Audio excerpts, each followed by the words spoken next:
What happens when the quest for perfection collides with the raw power of creative friendship? Beat. Let's press play. 1. The perfect student meets the silent creator. Frances Janvier has built her life around one goal: get into Cambridge, ace every exam, and never let the polished veneer crack. Beat.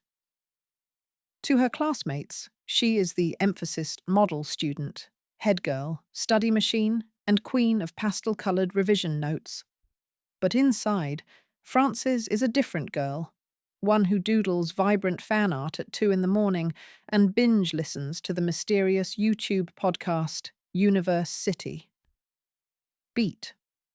When Frances anonymously posts art for the show, its creator reaches out. That creator turns out to be Aled Last, the quiet boy who lives across the road, the boy she barely spoke to despite attending the same parties, the boy whose twin sister Caris vanished from town months earlier. Beat. Their first coffee shop meeting is electric. Two socially awkward teens discovering that someone else gets it. Aled needs art for his audio drama. Frances needs a space to breathe beyond exam timetables. Beat. Oseman paints their instant connection with careful strokes. Overlapping playlists, late-night Skype calls, and shared isolation despite physical proximity. Beat. Underneath every line, the author asks, what if the person who understands you best is not the version you show the world, but the one you hide? Beat. By the end of this section, Frances has a secret identity as the official artist of Universe City, and Aled has found a creative partner who speaks his language without words. Together, they press record, and the quiet streets of their English suburb suddenly echo with possibility. 2. Universe City. Fandom, friendship, identity. Universe City is more than a podcast. It is a lifeline, both for its millions of followers and for its 2 teenage creators. Inside the show, Radio, an agenda, hoodie-clad student, navigates a dystopian campus while broadcasting cryptic monologues to the sky. Beat.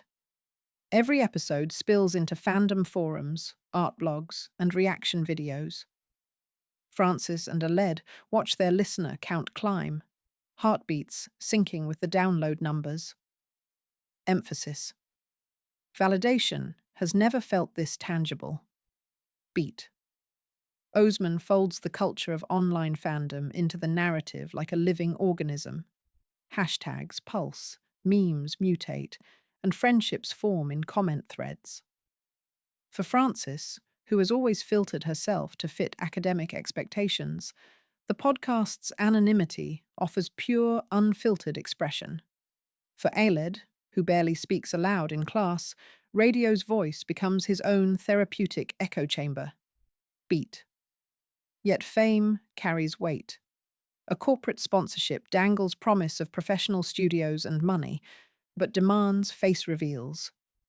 Frances senses danger. Aled, exhausted by silence, is tempted. Beat. The section spotlights questions of ownership and privacy. When does a community-made creation still belong to its maker? When does personal identity stop being yours once the internet claims it? Beat. Parallel to online chaos, offline bonds deepen. Frances comes out as bisexual with a shrug that feels monumental yet mundane. Aled, quietly demisexual, feels no need for romance between them, and their platonic closeness challenges every YA trope. Beat. By the midpoint, listeners sense a ticking clock. As university applications loom, so does the threat of exposure. The very fandom that shelters them could also pry open every locked door in their lives.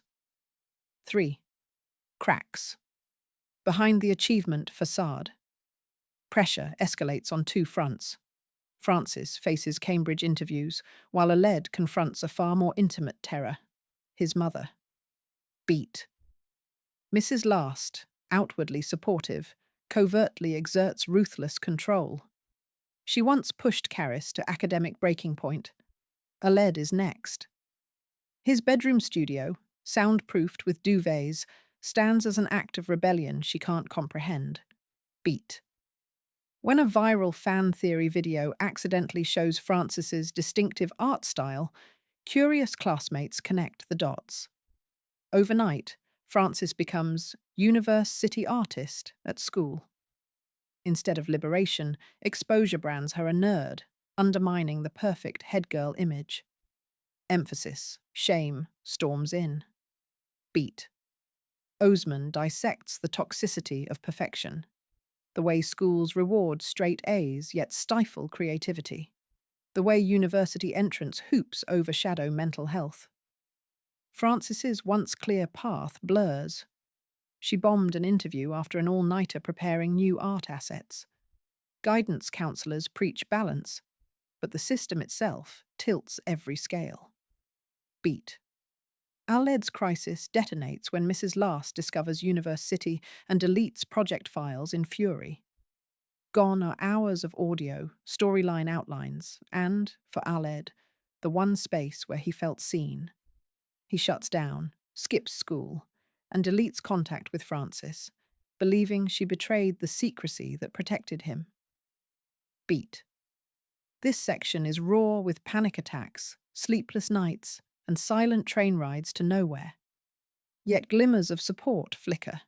Daniel, head boy, and Francis's friend, reveals he has been secretly dating Aled. Their strained relationship showcases how even love can fracture under fear. Beat. In peeling back these layers, Oseman tells listeners, stress is not a badge of honor. Sometimes the systems designed to elevate us become the cages that silence us. 4.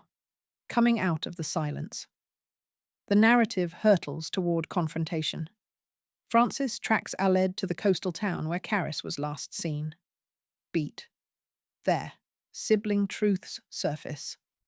Caris didn't disappear. She escaped, refusing to bend to their mother's academic tyranny. Aled learns that survival can look like exile, and he wrestles with choosing himself over compliance. Beat. Francis, in full headgirl fierceness, forces conversation. She apologizes for unintended exposure and confesses she no longer wants Cambridge if it means killing her creativity. Beat. Their reunion scene, under a railway bridge echoing with gulls, is punctuated by honest sobs, awkward laughter, and the promise to rebuild Universe City on their own terms. Emphasis, resilience, becomes the new backbone of their friendship. Beat. Back home, they face the fallout. Mrs. Last's abuse is revealed when she publicly shames Aled at a parents' evening. Teachers finally intervene, and Aled moves temporarily in with Francis's supportive mum. Social services loom, but the silence is broken. Abuse named, witnessed. Beat. Aled and Francis release a statement to the fandom. Radio's final mission is not about heroics, but about self-acceptance. They publish unreleased episodes anonymously, donate ad revenue to a teen mental health charity, and refuse corporate exploitation. Beat. University offers arrive. Francis chooses a liberal arts course, delaying Cambridge. Aled defers a year to heal. In a sunrise scene, they sit on a rooftop, recording a bonus clip. Because here's the thing, Francis says, you don't have to do it alone, and it doesn't have to be loud to matter. Beat. As the audio fades, Oseman leaves readers with a hush filled by possibility. The emphasis future is quiet, but it is theirs.